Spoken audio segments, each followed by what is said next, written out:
It's said sometimes that bad things that happen in our lives put us directly on the path to the best things that will ever happen to us. My good friend Kevin McCarthy is living proof of that and the power of being transparent with your story and life experience. Oh, and Kevin also shares some of the mystery behind becoming a CSP. And now, here's my good friend Kevin McCarthy. Hi, this is Chuck Gallagher with VOE, and my guest is Kevin McCarthy. Kevin, it's great to have you here. It is so exciting to be here, Chuck. I am just thrilled. Okay, so we're going to do two things today. Okay? We're going to do two things on VOE that I think really will be impactful for people that listen. One is we're going to talk a little bit about what really changed the momentum of your speaking career. Mm-hmm. Okay. And for those people that are listening, Kevin and I are the dynamic duo of convicted felons in NSA. Here we are. Now, I am not sure that people listening would be like, what in the heck is he talking about? But Kevin called me a number of years ago, 2009? Yep. Okay, 2009. And was talking with me about a series of past mistakes that earned you the same privilege as me. Mm-hmm. Little trip to Club Fed. Club Fed. Yes. And I have to say, when people say Club Fed, it is a club. That's those of us who will never lose the number. And it was fed. And anybody that thinks it was a cakewalk should try it sometime. They will find not exactly that idea. I don't recommend that myself. No, not a good thing at all. Right. But the one thing, Kevin, that strikes me is in our conversations, you basically made a comment that when you chose to be open about your past, it changed the trajectory of your speaking career. Tell us about that. Yeah, you bet. So I spoke quite a bit in the 90s in the real estate community, and so then found myself in prison, as you mentioned. And, sure. And for my 33 months, my biggest dream and passion was figuring out why I was there, and then realizing, okay, I've got to share this with the world. But when I got out, I started sharing it with the world, but I didn't tell them where I learned my lessons. Okay. So I just thought, well, yeah, I'm going to be a leadership, motivational guy. I'm going to do leadership transformational training and so forth. And it was a struggle in getting the business off the ground. I took a job with a company, was doing training for them and speaking for them for 4 or 5 years, and then parted ways with them in 2014, thought, okay, this is what I got to do for the rest of my life. This is my passion. I've got to make this work. So in 2014, I just took the plunge full time. I was the breadwinner in the family and said, we're doing this. And it was a struggle because I didn't know how to position myself. I didn't have anything special because I wasn't telling anybody why I knew what I knew. And then it was the first couple of years of a struggle. And then suddenly in 2016, I actually hired a professional coach within NSA that helped open my eyes. Sure. And the key word was, well, what did you learn in prison? I said, well, blind spots. We all have them. I had them, right? And he, of course, went, oh, I like that. And he says, you got to tell the world about the story behind it. And then I started talking to colleagues in NSA Oregon, and they're like, Kevin, you're burying the lead, man. You're burying the lead. It's like, okay, I guess I'll do it. And it was scary because I'm like, now I have to be transparent. I have to be vulnerable. I have to be on a stage and say, hey, I spent 33 months in a federal prison for a crime I didn't knowingly commit and know that there was going to be judgment. This is what I'm thinking anyway. And so it was scary, but I did it. And when I did it, the business in 2016 just flourished. I ended up booking 30 paid events that year, and it has been nothing less than that ever since. So, functionally, like me, you learned something from your experience in your past, but you weren't sure because of the judgment that could come your way, whether you should share that. Yeah, totally. And transparency has said, oh my gosh, if I've got a speaker that's vulnerable, I can trust that person more and they will listen. It's ironic, isn't it? It is ironic. And that's exactly the reception I get. They want to hear the story. They're endeared to me for being vulnerable and transparent. I even had a client use those terms. He said, Kevin, because of your vulnerability and transparency, you're connecting with the audience at much deeper levels. And so that stuck with me. And so my message now is just like, I'm an open book, let's talk.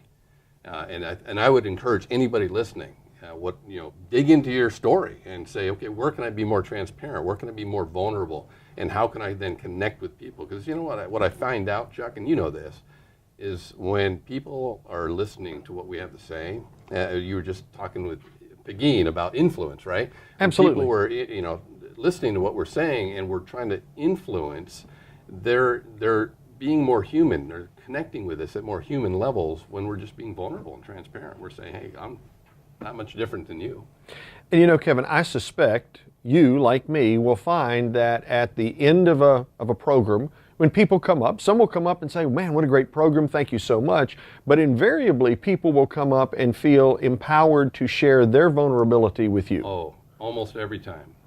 Every time. I mean, I'll have men, they'll come up in confidence and they'll share what they're going through at the moment or what they've gone through. I've had people come up and say, yeah, I've been there. So it's like there's a connection. I've had ladies come up and frankly, I've had ladies come up and ask if I do men's retreats or men's meetings because their significant other wasn't there to hear what I had to say. Sure. I've had people share about their divorces and their lives, their mess, because now they feel like, oh gosh, I can be open too. And that's one of the keys. I even teach the audiences in some of the workshops I do in training is when you are vulnerable, you are giving license to others to then become vulnerable. So Kevin, part of this interview that I scheduled here for VOE is because this is your year of earning your status as a CSP. So congratulations on that. Woo! Yeah. Yes, absolutely. It's awesome, isn't it? Oh, it's exciting, yes. So I know you'll be walking across the stage, and when people hear this on VOE, you'll be Kevin McCarthy, CSP, but you have earned that designation. But a part of earning that designation was perhaps becoming more normal, but part of that was you were an employee of a company and you had direct responsibility for training numbers of people. Mm-hmm. And to earn your designation as a CSP, that counts. It does. Yeah, in fact, the mystery for me about becoming a CSP, and it was a mystery, it was hard to wrap my mind around this. Sure. Right? It's like, even though I had experience in the past and then training for a corporate entity, I felt like because my business floundered for the first couple of years, I felt like really I've only got about 2.5 years of actually booking speaking engagements. Does that really qualify me? And so I was talking to a friend of mine, president for the New Mexico chapter, Jerome Wade. I was talking to him, Sure. And he's like, "Listen, you just got to call Kate." so I called Kate Holgate, and walked this through with her, and she's like, "No, you know that part of your corporate experience can count. It's just a matter of making sure we document everything, and you've got the evidence to support it, so forth."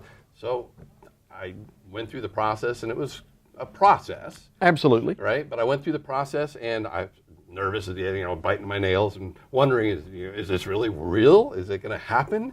Am I really going to be a CSP because of this?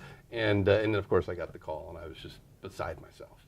Well, for those people that are listening on VOE, I really want to encourage you to look at the entire scope of your work. Yeah. Because, it's almost like we're brothers from another mother, because the truth of it is I earned part of my designation as a CSP. It's the same thing. I was a vice president, still am in a public company, and I do a lot of training for that organization. And because I am training numbers of people, that is a speaking engagement. It's just paid for in the form of a W-2 instead of a 1099 that's paid for by typical outside clients. Yep, absolutely. In fact, I would really want to encourage anybody listening, Chuck, to think about CSP from a standpoint of whether or not you know that you're qualified or think you're qualified or just simply hope you're qualified.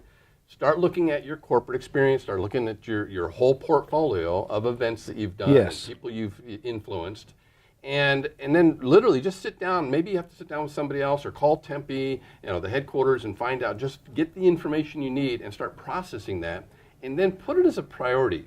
I was chatting with one of my colleagues from NSA Oregon on the flight here this morning, and she turned to me and she said, "You know what? I've decided I'm going to make it my goal to become a CSP." I'm like, "That's exactly right," because you put it out there. You never know where that's going to be, how your year's going to flesh out each year.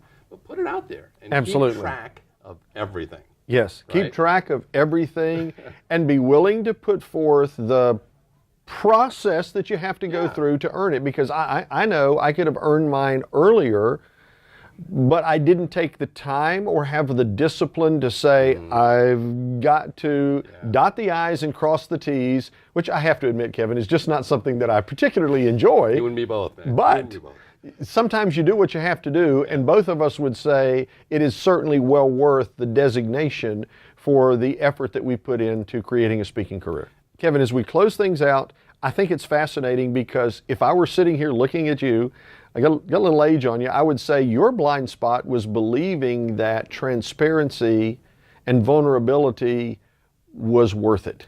And when you looked past that, you know, kind of pulled back the curtains and said, I'll give it a try, you found out that blind spot kept you from your success, and removing the blind spot has created the opportunity for incredible success. Absolutely.